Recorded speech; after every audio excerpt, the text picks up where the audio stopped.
All India शिया personal law board के पदाधिकारी मौलाना यासूफ अब्बास जी हमारे साथ मौजूद हैं। सर, आज बिल पेश होना है, क्या कुछ आप लोग को लग रहा है, उम्मीदें क्या हैं, क्या कुछ आप लोग की आपत्तियां थी, क्या उन्हें दूर कर लिया गया है, क्या कहना चाहेंगे? देखिए, ऑल इंडिया शिया पर्सनल बोर्ड ने ज्वाइंट पार्लियामेंट्री कमेटी के सामने अपना पक्ष रखा, अपने सुझाव रखे। फिर सुझाव के अलावा हमने पार्लियामेंट के अंदर अपनी पक्ष रखा पूरी तरीके से। मगर बड़े अफसोस की बात है, जहाँ तक हम लोग के संज्ञान में आ रहा है, हमारे नॉलेज में आ रहा है कि हमारे पक्ष को पूरी तरीके से नज़रअंदाज किया गया है। आज वक्फ अमेंडमेंट बिल जो है वो पूरी तरीके से पास होना है और 8 घंटे उसके ऊपर बहस होना है। बेशक बहस हो, और अगर से बेहतरी के लिए निकल के आता है तो ठीक है, अगर से नहीं निकल के आता है तो बाकायदा हम इसका पूरी तरीके से विरोध तो कर ही रहे हैं और हम सरकार से पुनः विचार की मांग करेंगे। जो भी हमें कॉन्स्टिट्यूशन ने राइट दिए हैं उस राइट के तहत हम पूरी तरीके से विरोध करेंगे, नहीं तो हम अदालत का दरवाज़ा खटखटाएंगे। इसलिए कि वक्फ माल खुदा है, माल रसूल है, माल इमाम है और वक्फ वाकिफ़ की मंशा से चलता है।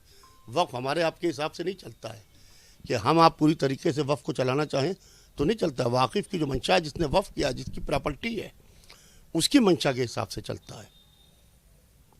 क्या लगता है कि क्योंकि सरकार की तरफ से ऐसे बात जो रखी जा रही है मजबूती से कि ये बिल को लेकर के विपक्ष गलत लोगों के बीच में तर्क पहुंचा रहा है, कुछ भी ऐसा विरोधी बिल नहीं है, इस पर क्या कहेंगे?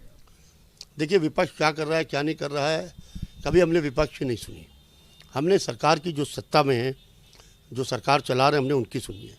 अब देखते हैं कि आज जो बिल पास हो जाए और बिल पास होने के बाद में हम देखते हैं जिस तरीके से अपीलें हो रही हैं कि बिल पास ना किया जाए और ये किया जाए, वो किया जाए, तो मेरे ख्याल से ऐसा कुछ नहीं है। सरकार बहुमत में है, इस बिल पास करा देगी पूरी तरीके से। बिल पास होगा तो औकाफ को ना नुकसान हो, हम लोग सिर्फ इसकी कोशिश कर रहे हैं।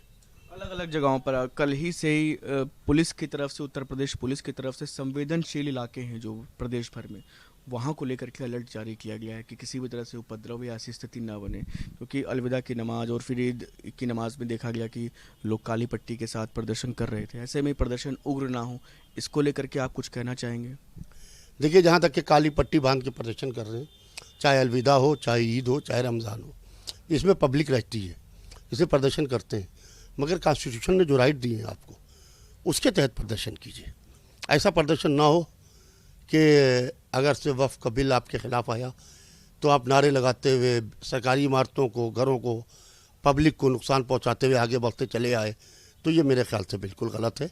अब इस मुल्क में किसी माँ की गोद ना उजड़े, किसी औरत का सुहाग न लुटे, मंदिर और मस्जिद के नाम पर और दूसरे इशूज़ के ऊपर यहाँ के ऊपर बहुत गोदियाँ उजड़ चुकी हैं। लिहाजा जो कॉन्स्टिट्यूशन ने आपको राइट दिए हैं, आप प्रेस कॉन्फ्रेंस करके अपनी बात कहिए। जो कॉन्स्टिट्यूशन ने आपको राइट दिए हैं, आप सरकार से मिलकर डेलीगेशन के साथ में अपनी बात कहिए, मगर आप सड़क ऊपर निकल के सरकारी इमारतों को नुकसान पहुँचाइए, मैं इसके खिलाफ हूँ।